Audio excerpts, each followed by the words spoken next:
Hello, everyone. My name is Rafal, and I would like to welcome everyone to another podcast. Today, I have a special guest all the way from UK. Jeff Brown is in the house. Um, Thank you for accepting my invitation. You are amazing photographer, mentor, coach. You've wrote a bunch of different books about business. It seems like you've done it all. You're also helping tons of photographers when it comes to photography business, and I'm super excited talking to you because we just have a brief conversation prior. We got live about what's happening not only in photography business but in general in the world, and it seems like everything is a little bit turning upside down.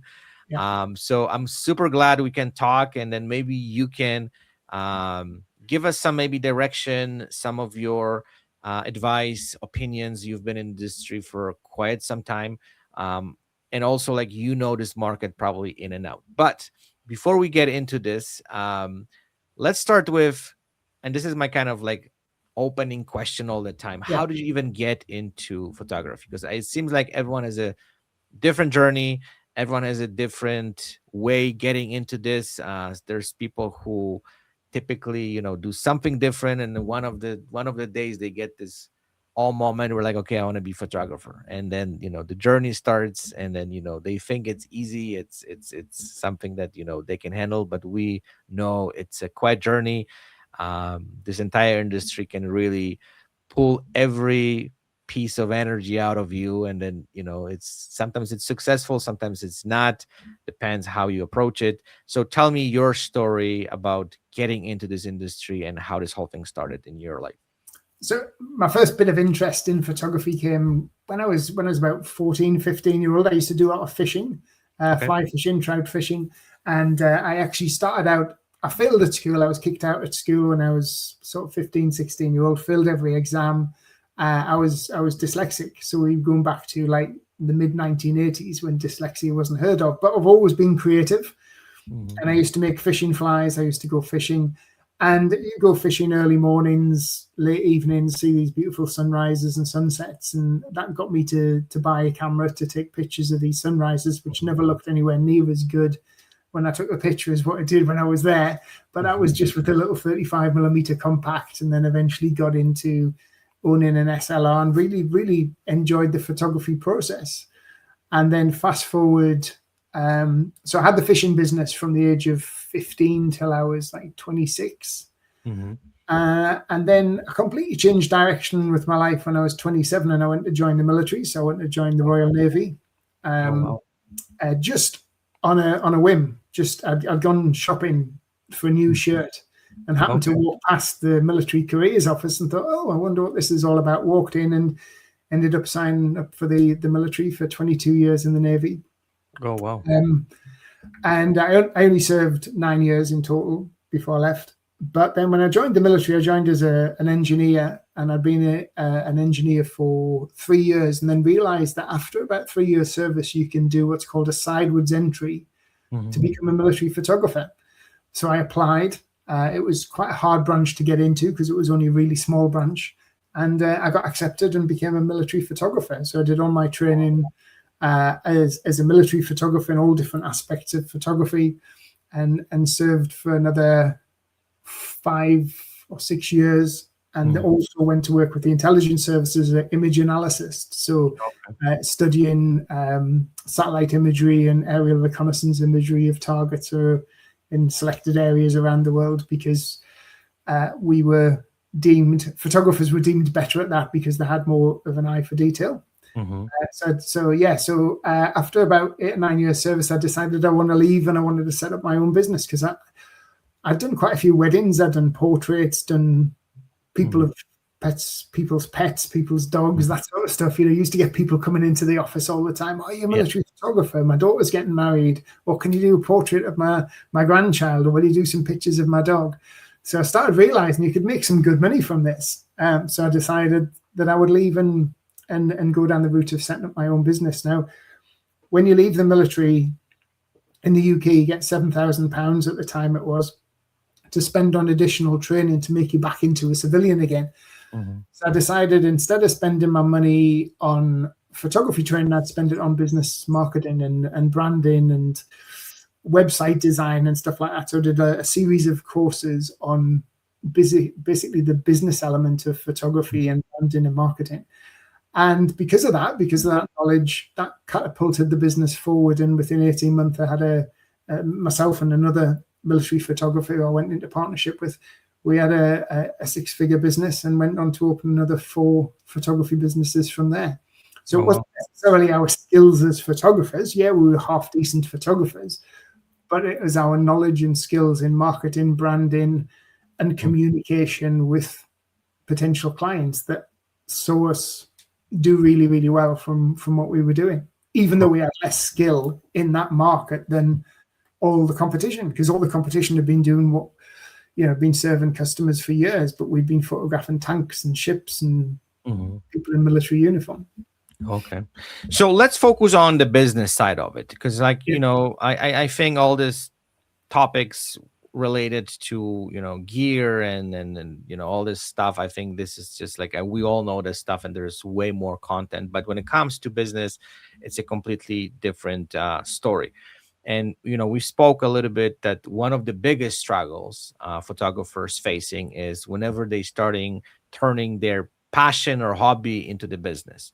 So based on your experience, what is one of the biggest mistakes or errors they do when they turning hobby into business? And I want to also kind of move forward to today era, right? Because it's something that this whole industry has changed over the last decade, right? I've been in this industry for 20 years, and I remember doing business back in the days was completely different story. I'm not saying what's easier, but you didn't have to do as many things. There's no social media. There's we didn't have to do all this crazy stuff what we have to do today. And I'm guessing for a lot of people, it's just extremely overwhelming to kind of get all this stuff into some kind of system which works. So let's kind of dive into this, and if we could talk a little bit more about getting into this industry, what would be your first advice, if even someone is capable of doing this type of business? But I think one of the key things, there's a few key things to take away. The first, and this has been around ever since marketing and business was sort of created. The first thing is brand, and a lot of photographers skip branding. So they'll go and get a logo designed, and they'll think, that's it, I've got my brand sorted, I've got a logo. The logo is the least most important part of your business. The most important part of your business is the brand, which is basically the colors, the font, the feel, the message. The brand is everything. It's the service you provide, you guarantee. It's what people think about you. And it's less about your photography, actually, because remember that your customers are not photographers. So they don't assess your photography the same as you'll assess my photography and I'll assess yours. But they will assess your brand very critically. So they will look at the colors, the fonts, the feel, the message. They will come on your website and think, oh, this looks high end. This looks premium, because that's what you want to. If you want people to charge more, if you want to charge more to people, if you want to get higher prices, then you've got to look and feel premium, because your ideal client knows what a premium brand is, knows what a premium feel is, because your ideal client has been marketed to by premium brands and brands all their life. And if everybody just bought on price, there would be no premium brands in the world. So Mercedes and BMW and Hilton and Marriott and Jimmy Choo, all those would cease to exist and would all just buy the cheapest offering. But people don't buy on price. They buy on what is called perceived value. So how much value they put on something. And a lot of that value comes from the brand and the brand message. And if it looks premium and feels premium and it provides a first-class service, then people will pay more. And it's having that brand that allows you to stand out as a photographer. Now, one of the other things is nowadays people want specific choice. People, years ago, people would go to a cafe and you would have 2 choices of coffee. You'd have instant coffee or filter coffee, and that would be it. And you could have a cup of tea. That now you have specific tea shops, you have specific coffee shops, and they will have 20 different types of coffee. You have artisan bakers, you know, so people pay a premium for something that is special and something that is niche. And you, as a photographer, if you become a jack of all trades, so if you're doing headshots, you're doing weddings, you're doing product photography, and you're doing baby photography and pet photography, you're not a specialist. And it's also very hard as a photographer to market to all those disciplines with one message, because people who buy commercially are buying a solution to a problem, and that problem is normally they want to make more money and they want to be more visible. So that is effectively what commercial photography is. They want to stand out more online, they want to get more customers, they want to make more money. The other option is emotion, and that is weddings, boudoir, family, pets, children. And that is a completely different message. It's a completely different feeling. It's a completely different brand. One is a more harder solution-based brand. The other is a more softer. So you have different messages in different markets, and it's about becoming a specialist. Okay. And becoming the perfect fit for your ideal client and building your brand around those people. Okay. So how we can separate ourselves, because, it seems like, for the last decade, back in the days, you remember there was just few photographers in the city, and they're like controlling the market, and they could basically just run the show. Nowadays, there is countless photographers. Everyone has, I would say, different offerings, even though we do similar stuff, as we know, because there is some trends, and people follow for certain products and certain items.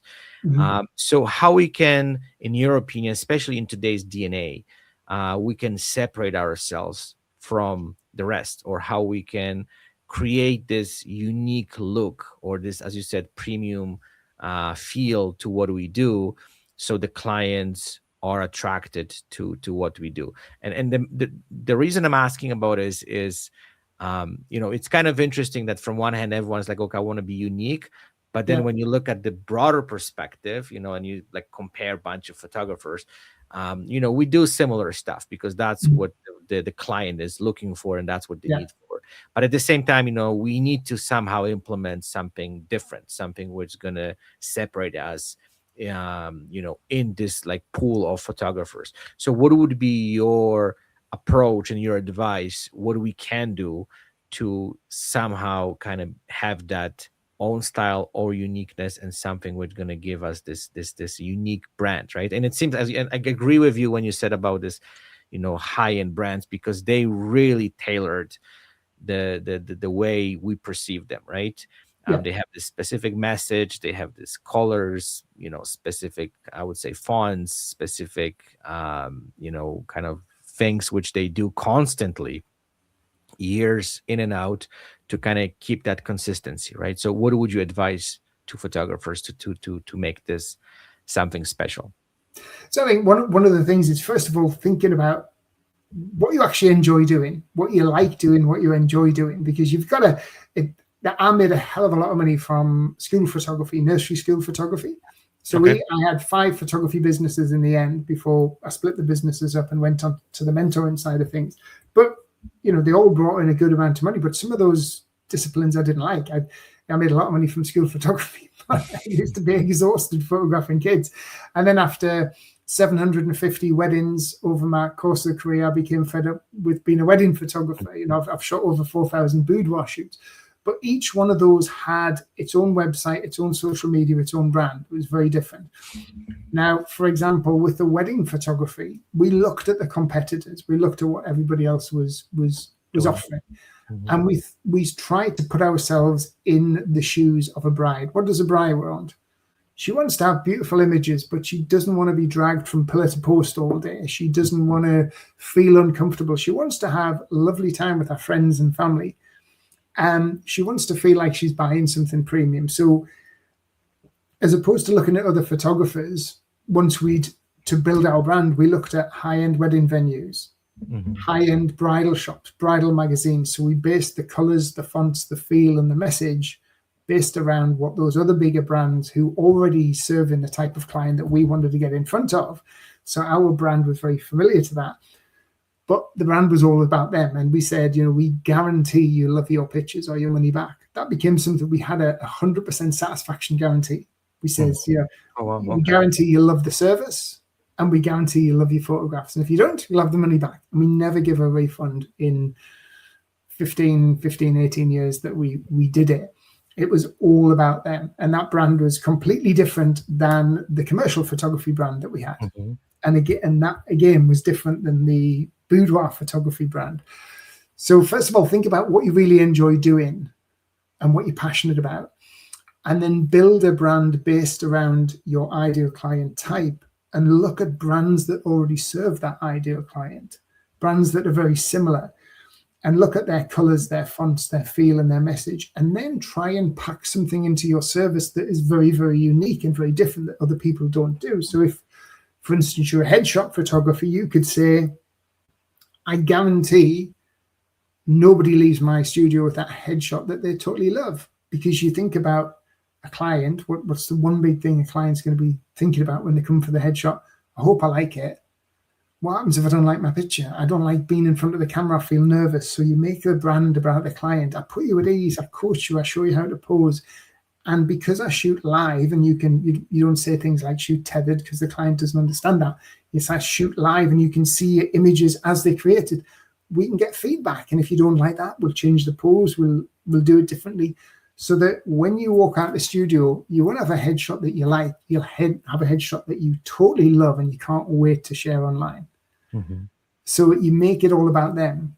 Okay. Look at ways to be different and look at ways to, because remember, it's not just the images, it's the service and that connection between you and the customer that they're paying for. If people think they're getting a better service and it's a premium product and it's all about them, they will pay a lot more money for it. Absolutely.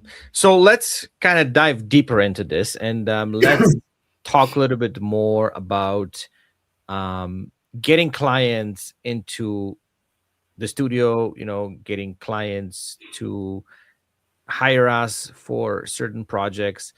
This is one of the biggest, I would say, struggle for a lot of photographers, right? Like, I know to build the brand, it's a long-term commitment. You cannot, I think, build the brand overnight or over the weekend. Yeah. It takes time.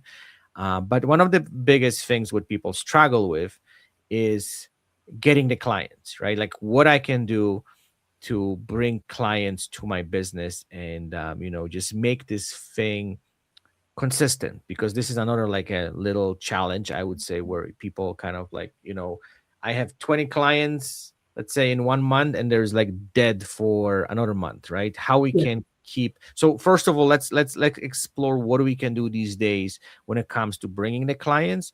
And the second part of the question is, what we can do to keep the business consistent, especially again in these days, right? Because it's completely different game, and I think this whole thing works completely differently nowadays.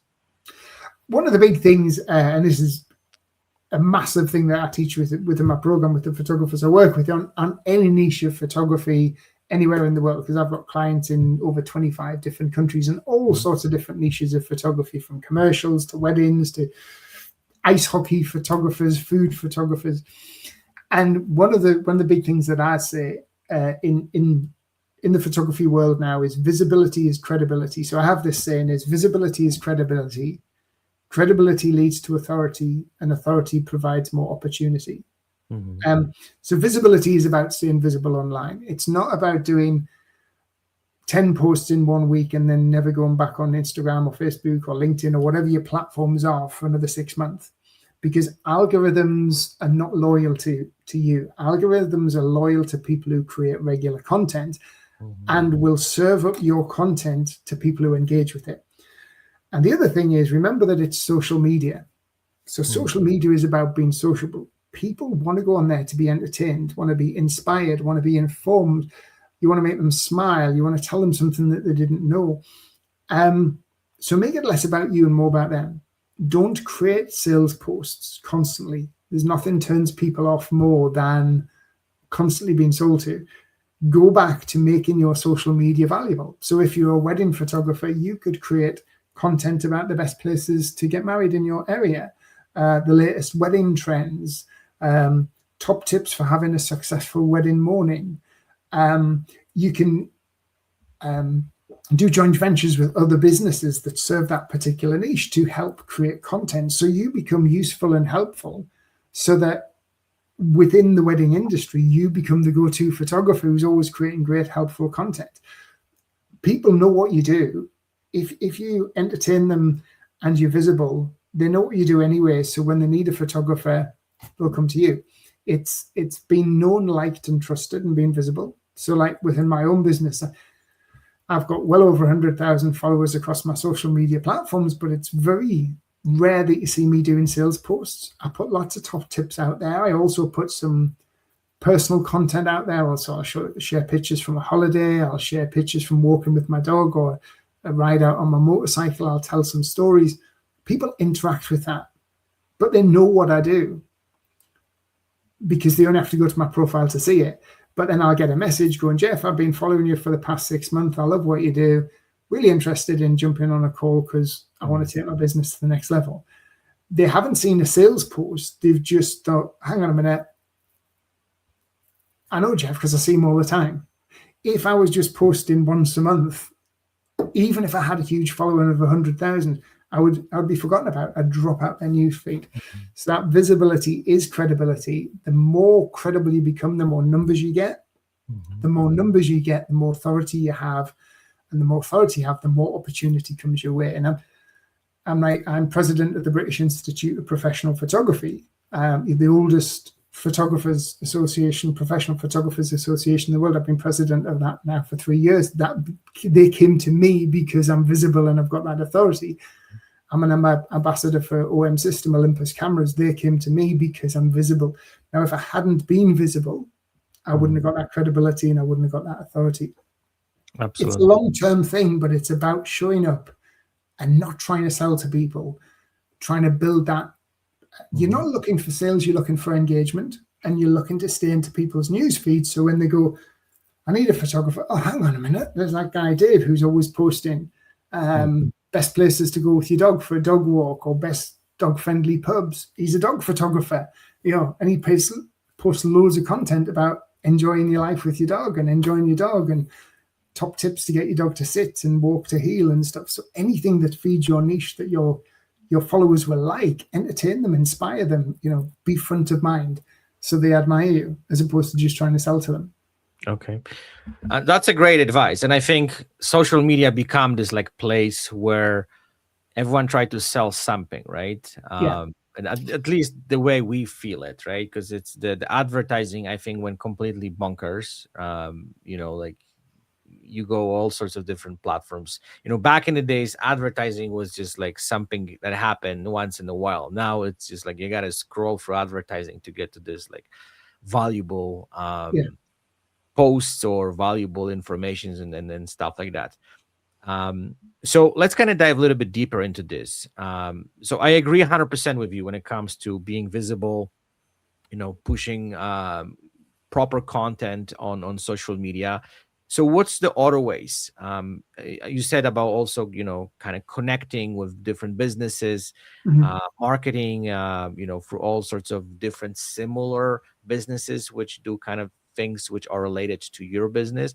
Is there any other ways you would recommend to do for photographers to push their message and push what they do?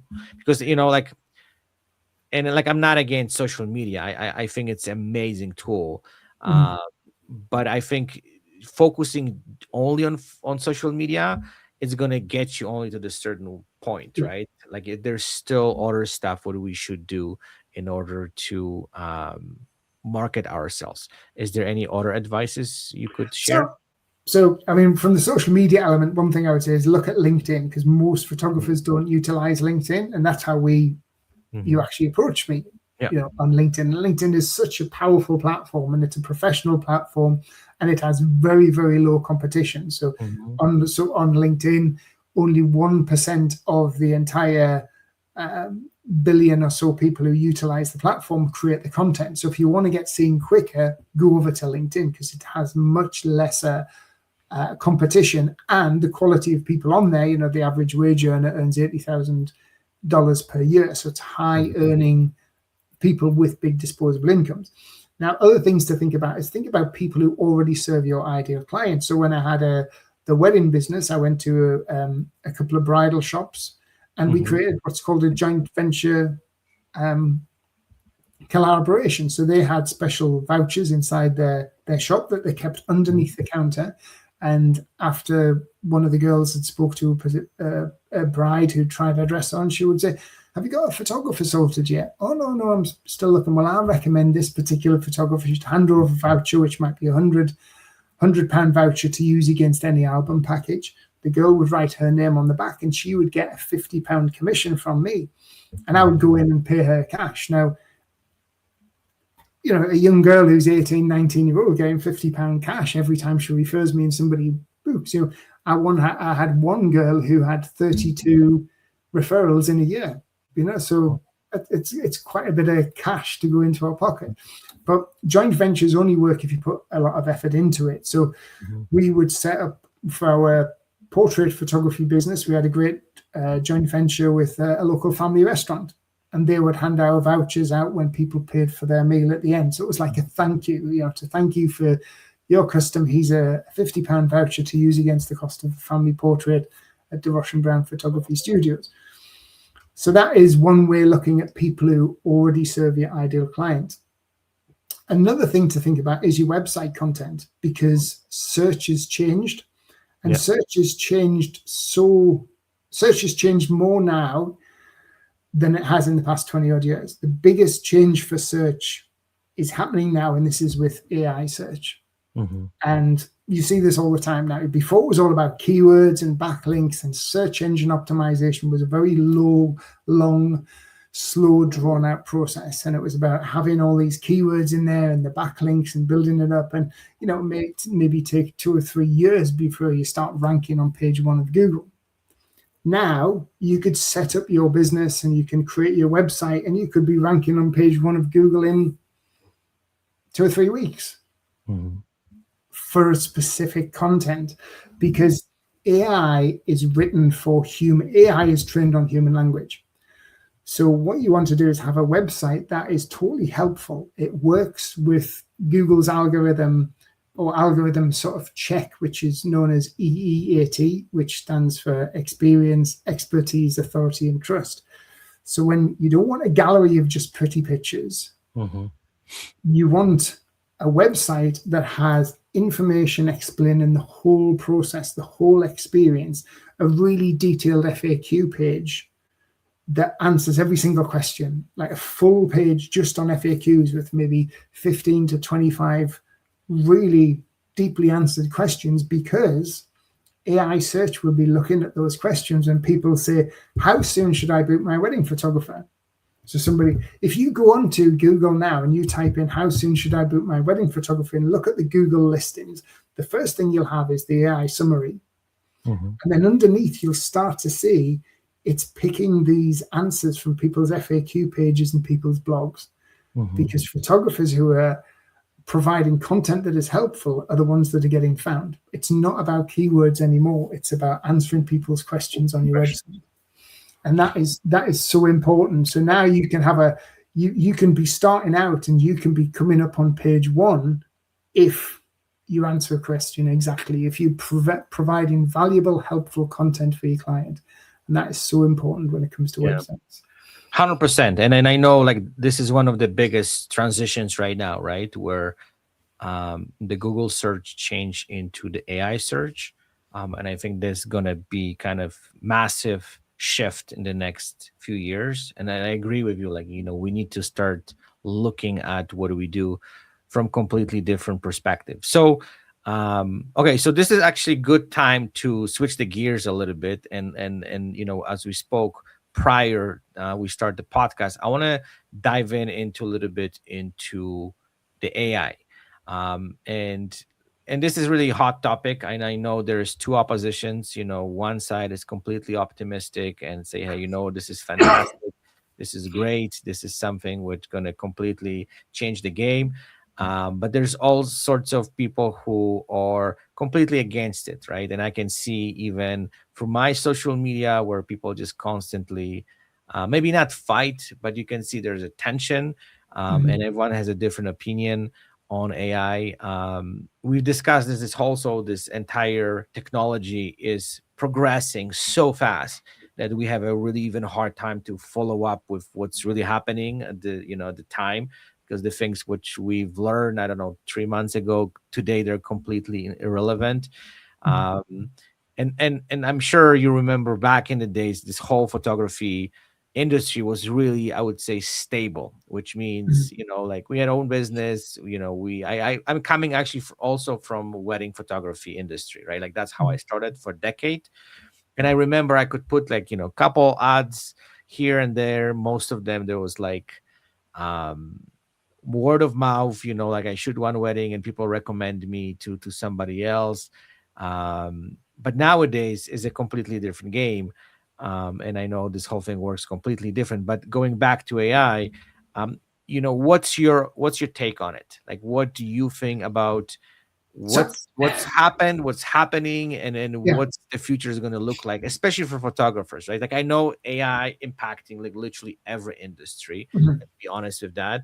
But at the same time, like I've seen those creative industries are really impacted right now, and people are confused, they're lost, they terrified. I mentioned that story, that I went to this conference and then people were completely terrified. But I know maybe because this is, like it's not like, because like I hear quite often where people are like, oh, it's kind of like film and digital, right? Like we went from yeah. film. But I think this is a little bit more, I would say, more advanced, right? Like going from digital to AI, because now it's completely different story. So like I know I could talk about it for hours, but I want to hear your take on it, how So, you see it, and going like, back to a couple of points that you made there, and how it's sort of, how businesses pivot and change and evolve. So going back to, I remember, when I first started out back in 2004, well, 2002, because I was doing weddings when I was in the military on my weekends off and stuff, But, it was basically the phone went on an answer machine at 5 o'clock. We got checks sent in the post and would send out booking forms. Social media hadn't developed, so we weren't doing any social media. We did have a website, but we spent a lot of money on advertising. We spent a hell of a lot of money on advertising, a hell of a lot of money on, the Yellow Pages alone was like £3,000 or £4,000 a year. Yeah. That was a lot. Now I spend a lot of time on social media, but I don't spend hardly any money at all on advertising, and I get lots and lots of business over the course of the year from my effort from social media. So it swings and roundabouts. Then with wedding photography, we were charging, say, X amount for wedding photography, about a third of what wedding photographers are probably charging now, sort of like high-end wedding photographers. But this is going back to maybe 2000, but we would make 3 times as much in reprints because we'd be selling reprints. Then obviously digital came in, the reprints went away. That pretty much dried up over a couple of years. You stopped getting reprint value. People just didn't buy reprints. So then the cost of the wedding packages went up. So now going forward to AI, so how does that affect the industry? So there are certain elements and there are certain genres that I believe of photography that will dwindle out, that will no longer be required. A few examples are maybe like the product photography, because brands can utilize AI to create their product images without the cost. And if it's authentic and it looks realistic to a degree, and it's for social media use or it's to deliver an ad campaign, fine. But anything with the human interactive element, even a product photographer can think, well, I can pivot and, okay, I'm not doing pack shots anymore because they're utilizing all the pack shots with AI on fancy backgrounds and stuff like that. So I'm not doing that anymore, but I'm photographing the people behind the brand. So I'm not photographing the physical brand product, but I might be photographing the people who make up that brand. So you might be fucking photographing a hotel group where you're photographing the hotel, but you've got the guy who is the maitre d', you've got the guy who's making the barista coffee, you've got the chefs spinning pizza dough in the restaurant. So you're bringing in the human element. You've got, nobody wants an AI created family portrait, nobody wants an AI version of their dog, nobody wants an AI created wedding. So human element facing photography, I think, is still very, very valuable. But then also think about the experience. People aren't just buying the photographs, people are buying an experience. So yes, you can get a AI created headshot generated from an image you have, but you could go back to say, well, why do people use printers and graphic designers? Why don't we just get everything created on Fiverr and then printed out ourselves? There's still, if you want to go along and you want a really professional headshot and you have an experience with a photographer who coaches you and shows you how to pose better and light you in a way that's really flattering and looks more authentic and looks more you and creates the image you want, then you don't mind paying that little bit extra. I think a lot of it is focusing less on the image. Yes, you're selling the image, you're selling your photography, but also focusing on the human side of the interaction and the service and the attention to detail and that interaction you have with the customer or the business or the brand that you're working with. And that, I think that is really, really important. You're not just selling images, you're selling what the images do. Yes. And how those images are created based on a concept or based on what the person wants, so that you work with a business and you understand what the business is all about, what their mission is, what their values are. You interact with the staff, you get to know the people, and you create images that have that feel, not a generated image by AI. So, well, I don't know if you've heard about this story recently. I think McDonald's, they put up some Christmas advertising where it was completely generated by AI. Like there's entire sequence of things which were happening. There's like a little movie, but it was created by AI, and it got extreme backlash. Like people went absolutely started boycotting McDonald's. Even I'm not a big fan of them, but it's just kind of interesting for me. It's from the kind of like the society response to AI content, right? Where as you said, you still you can create some amazing ads, you can create some amazing content, videos, whatever, but if it's not real, people might take this the different way, right? And I think right now, I mean, to be fair, you could say that for we know, McDonald's photographs of their products that we see on the screens when you walk into a restaurant could have been created by AI for the past 20 years because they look nothing like what you get in the box when you open the box. No. So the product element, but like you say, where you create an ad which is bringing authenticity, human connection, interaction, emotion, then if that looks false, then it just disconnects with the audience.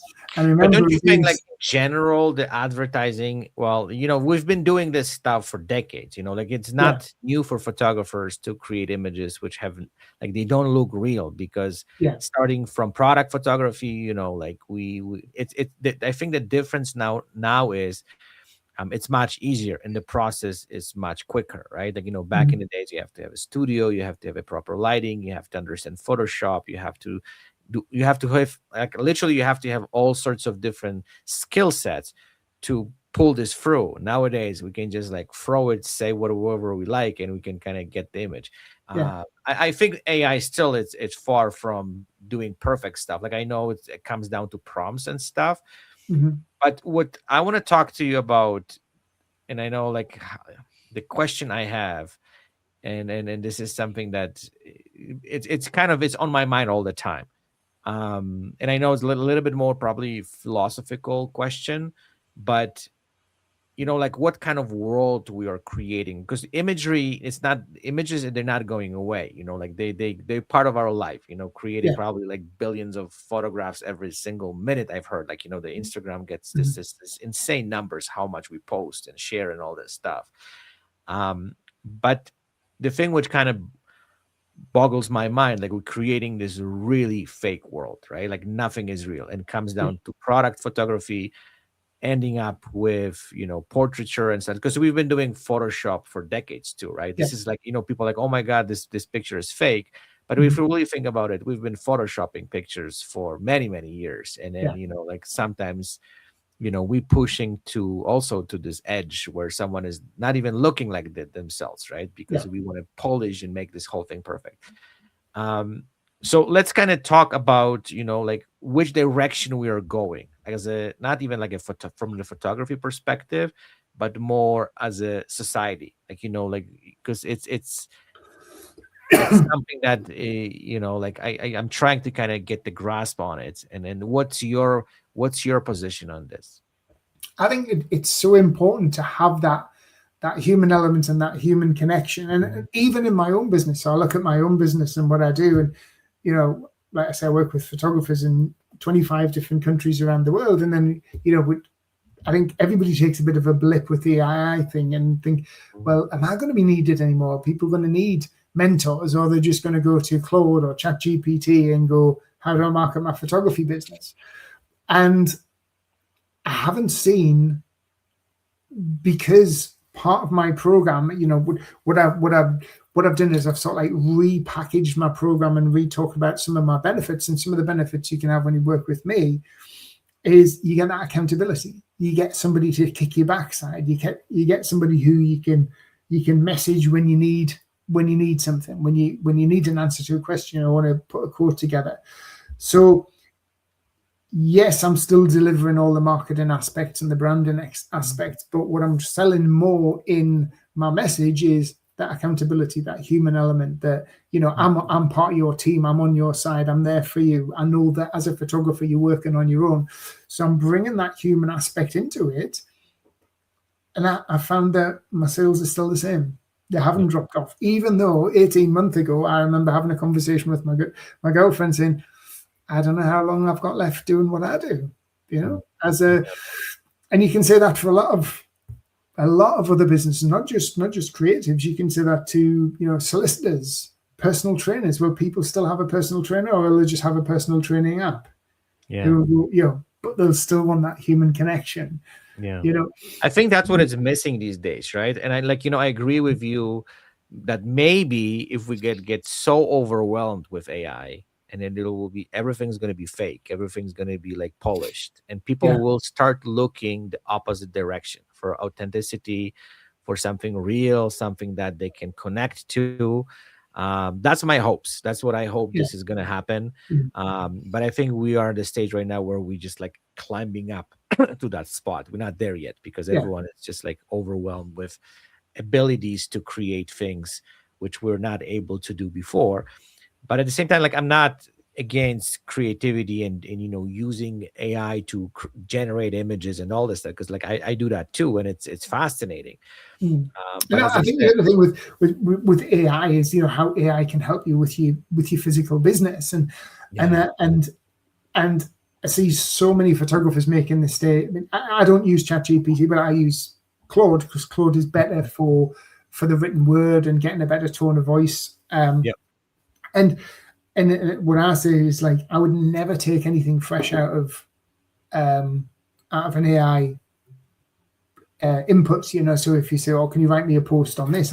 I would allow the AI to create the post. Then I take the post away and I tweak it, I change it, and I go back to Claude, and I say to Claude, thanks for that. Here's the post that I'm going to put out. I would like you to give me a summary of what I've changed and learn, and not repeat that mistake again. And I've got to a point now where Claude, I've been using Claude for about 6 or 8 months, and he's pretty much spot on. He even says, he calls me mate. He said, "How you doing, mate?" And he says, "Am I becoming more Jeff?" But I've uploaded a load of transcripts from my YouTube videos. I've uploaded all 5 of my books that I've written, so he knows my tone of voice. And I've said, I never want you to use the word game changer, nailed it. I want to see one of those big hyphens in the middle of a sentence, because it's not part of the English language. I don't want you to spell color without a U or sympathize with a Z because I'm English, British English, you know. Mm-hmm. And so I give him this, and if he deviates from that, I tell him off. And so he makes my content creation, my blog writing, putting stuff together really, really good. But he learns from me. But there's so many photographers just take what AI gives them and then puts it to social media, and it looks false. Yeah. And straight away you go, oh mate, that's not your voice. Yeah. You know? I see a lot of British photographers, you know, like, since when did you become American? That language sounds totally American, don't you? So it's like, you can tell it's been created by ChatGPT. It loses that authenticity and that connection. So you can utilize AI to really take some of the core work away from running your business and automate it and do it for you, but learn it. Keep that. Don't let it create your voice. You train it to be your voice. That's Absolutely. The big thing. Yeah. And I also think, you know, like, because I did test some of those, like, AI platforms, and to be honest, you know, like, I think that AI still doesn't understand the complexity of what we do. Because, you know, I started testing ChatGPT when it comes to headshot photography, and then, you know, I was at some point creating the GPT just to kind of have, as you said, my voice. Yeah. And I was started kind of like seeing what it knows.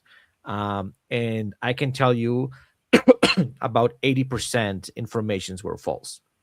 Was made up, have nothing to do with what I do, was nothing to do with headshot photography. And I think we call this hallucination, I think, in terms of how the AI behaves. If it doesn't know the answer, just make stuff up as it goes and try to fill up the gaps, you know, with whatever information they can find, and just kind of make it look like it's real, but it's false, right? So that's also my kind of little hope that, you know, it's still going to take a lot of time. Actually, speaking of that, I have interesting conversation with like one of my clients who's got like the law firm, and they specialize in injury law. And he says, like, it's a massive problem right now because, you know, people think, oh, I have an issue, I can go to ChatGPT and it's going to resolve all my problems. And, you know, from the legal perspective.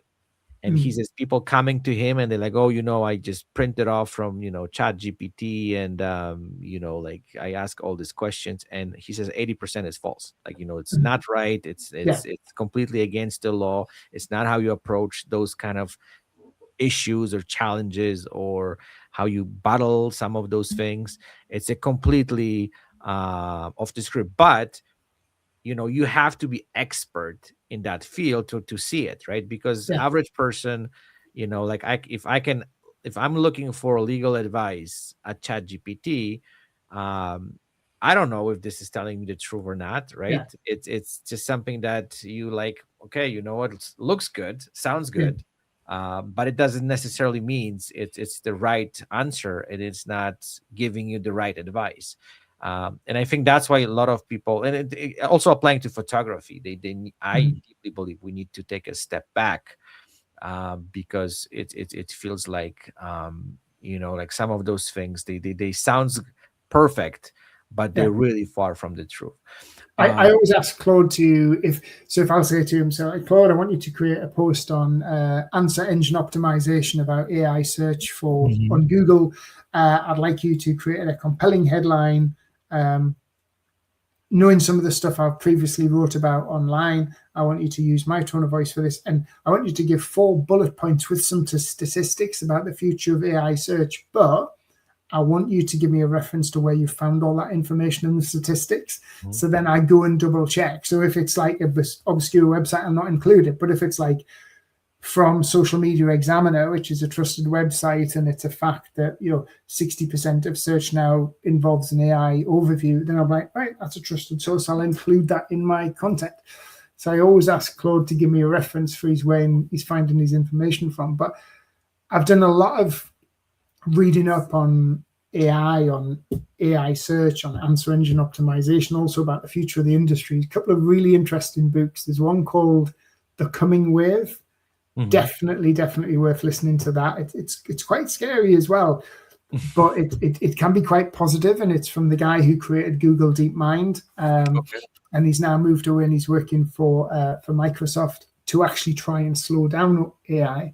And there's another really interesting book called "If Anyone Builds It, We All Die," which is about AI and the future of AI. And you learn about what AI is and how AI is actually grown. It's not created. It was originally created, and it learns and it grows in the confinement of the lab where it's produced. And it's absolutely fascinating.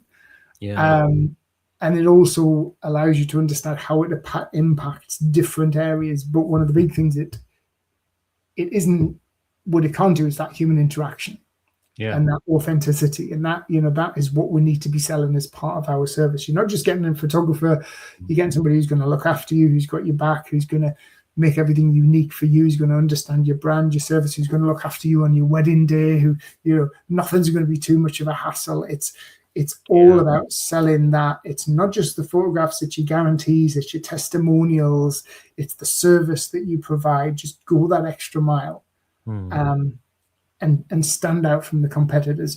You can be more expensive than them, but people don't buy on price. People buy on perceived value, and a lot of perceived value comes from service and brand. They will go to a restaurant that is more expensive because it's got great service and it's got a high value, and other people want it. So don't allow that to. And the other thing as well is to think if you can get your brand right and your service and your message right, you can double your prices. I've got clients who've quadrupled their prices, and you just do less shoots. So if you are worrying about losing, and also the other thing to remember is if you start at the bottom and you start cheap and you have a cheap brand, it's really hard to get out. It's really hard to get out from the bottom. The bottom is the most competitive edge of the market. It's where the clients that you don't want as clients live. They don't buy you because they value your service. They are the ones who are buying on price. They have no brand loyalty. If somebody down the road does a shoot for $100 less, they'll go with them. You want to be going higher up where people buy because they're buying from you, because they value your service, they value your brand. Yes, there might be less customers, but that area is less competitive because there's less photographers who charge a higher price. So, so the mid to higher end is so much more better. You're going to get paid a lot more for what you do. You're going to have people who aren't buying on price or buying on perceived value and buying because they value your services. You're going to have less competition, and you're going to be working with the right sort of people, not the tire kickers and the complainers and the freebie hunters. And that is so important. And it's got nothing to do with your level of photography, because all things considered, if we're all on an equal scale of photography, say, to what our ideal clients can look at, it's the brand and the brand message. Because you probably know yourself, like 750 odd weddings. One of my most common sort of results from or common feedback from a bride or bride's mother would be, "Oh, we love them. They're so clear. They're so natural." They would never say, "Oh, we love the depth of field and the saturation of the color and the way you've got us on a third on this," because they can't see that. Well, we were selling memories, right? Like you basically freezing the time of that day in photographs, right? Like, and I think, like it was interesting for me, even the transition from wedding to headshots, because it was completely different way of looking at the images, right? Like, I think sometimes I had weddings where, and probably you experienced that too. It wasn't like, high-end wedding, and there was not much putting into it to make this like this, spectacular wedding. But, if you could capture emotions, you could capture those special moments. I don't know, someone's crying, someone's getting kind of vulnerable, someone getting kind of emotional. Those are the pictures which really make the impact. And I think, like, you cannot replace that with AI. And then, speaking of moving forward to headshot photography, so I want to kind of share a little bit story with you. I for a little bit work with company which specialize in creating those AI headshots. And so basically what you have to do is, like, get bunch of selfies and you upload them, and AI was creating Yeah. all this, like, AI headshot. And it was funny because they kind of pushed towards, oh, you were getting for X amount of money, you're getting, I don't know, 100 to 300 images, right? Different selfies, different, sorry, professional headshots. Yeah. And they gave me access to it so I could just kind of test it. And I can tell you every image was emotionless. Like there was no emotion. Like everything was dead, everything. And AI could kind of like read your face, like kind of replicate it. But I think what was the biggest challenge, and they couldn't kind of overcome this, was the fact that every picture kind of look exactly the same. There's no emotions. There's no this like spark in their eyes. There is lack of understanding of lighting, lack of understanding connection on those images. So I think even AI can create or replicate or bold image, but as you said, cannot really create emotions, not yet, right? Like from kind of someone taking photos. Maybe eventually we'll start doing it, but it's still going to be fake, right? So it's not going to be your emotion, so you're not going to be completely attached to it, right? So that was kind of interesting. I think the other side of things as well is, if you've had an image that is you and you're using that, nobody can ever say, oh, that's false. No, it's not. It's actually, I went to a studio. That is me, Yeah. And I've had a few headshots. One of my headshots I used, I did last year I was in New York doing a workshop, and I was at Peter Hurley's studio, and Peter Hurley did my headshot, and he's there and he's coaxing me, and Peter's got quite a good character, isn't he? He gets, because I'm terrible at smiling, and he's making fun of me and making jokes and stuff, and he gets us to smile for a headshot, which is very unusual because I'm very conscious of my smile, but I'm proud of the headshot that he did, and I actually like it, and it's me, and it's genuine, Yeah. But you wouldn't get that from AI, No. Well, I think you can get this from AI, but it's not real smile, right? Because for you, as you said, like I agree, it's experience, right? Like you remember that smile, like you connected to it, you remember that moment, right? But I think that's something that could be the message of what we do, right? Like that's kind of came to my mind, that you can create the smile, but you're not going to be ever connected to it, and you're never going to feel that, right? So okay, so I have one more question. We're getting closer to an hour. What would be your advice to people who are on the edge or on this kind of moment in their life, like, okay, should I get into this industry or I shouldn't? I don't know. Would you recommend it, getting into photography, or would you say, okay, take your time, take it slowly? And what would be your advice for those people who want to get into this industry? I'd say, well, first of all, so many photographers, and I see them make this mistake, like, oh, my photographs need to be better. I need to, if you've got I'll say to people who join my program, if I thought your photography wasn't sellable, I wouldn't work with you. And I'd say, maybe go away and do a bit more photography training, and then come back to me and we'll look at how to make that out of a business. So if you think, if you've had people say, oh, I love your images, you've had people pay a few $100s for your photographs, and you think you're good enough, and the feedback's been good enough, then what you need to do, if you're passionate about it, if you love it, if you've got a business that is driven by passion and doing something you love, then you're going to work harder and you're going to enjoy every bit of work that you do. And it also doesn't feel like work. I love what I do, and I don't feel like I actually ever work, and I've got no intention of retiring. I'll work until I'm 70, 80 old and still be doing Zoom calls and mentoring people if people want me to, because I am passionate about the marketing side of things. But if you've got a good standard of photography, you don't need to buy another camera. You don't need to upgrade and get a better lens. Right, the kit that you've got is good enough. What you need to do is invest in your brand and your marketing. Don't hire somebody off Fiverr to get a logo for $20 and say that's my branding done. Do the groundwork, because your brand is the foundation. Brand dictates how much you can charge and what people think, feel, and believe about you. Don't go in at the bottom end. Go, oh, I'll start charging $99 and I'll go in at the mid to higher end. Create a premium brand and go in. Because if you go in at the bottom, you're just going to be inundated with competition. You're going to lose you're going to lose the will to live. Everybody's going to be, you're going to end up working with the wrong type of clients. Have the confidence. People think, oh, I need more experience so I can charge more. If people are already loving your photographs, people are going to pay more for them. But you've got to have the brand and the message right first. Absolutely. Jeff, thank you so much for this very insightful conversation.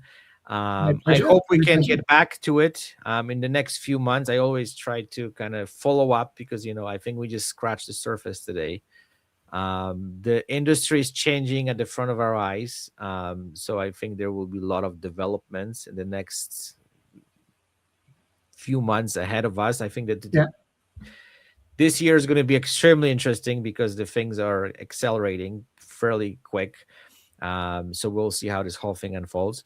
But thank you for all the advice, all the insights, all the information, because I think people who will be watching this, they will look at this whole thing from different perspective, and hopefully that gives them some insights which is going to help them to kind of, I don't know, do this extra step to grow their business, because I know like a lot of people are just terrified nowadays, right? So we need to kind of remove that fear, and I know there is a hope. I know as we spoke, this AI is not going to eat us completely right away. We have a little bit of time, and we can definitely create something very meaningful for our clients, which gonna bring the business, right? So yeah, I mean, I would, if you've got that passion, you can make it. And I've seen people, like I said, double, quadruple their prices, get enjoyment from doing what they do. And it's all about the brand and being visible, getting yourself out there. Absolutely. And find, seek me out on social media, LinkedIn, Facebook. Drop me a message if you ever have any questions. I'm always happy to give a little top tips and advice. And I post loads of content on my social media channels because I'm a photographer at heart, and I want to see other photographers do well too. Absolutely. We are going to link all this social media platforms. I would love to also share some of your books, so people can kind of maybe get to read them and then learn from it. So we will link all this stuff so people have full access to you. So if someone needs help or needs some advice, they will be able to directly reach out to you. So thank you again. Let's stay in touch, and then we'll chat in the next few months. Thanks again. Thanks for having me on, and I hope everyone enjoyed it. Absolutely. Thank you.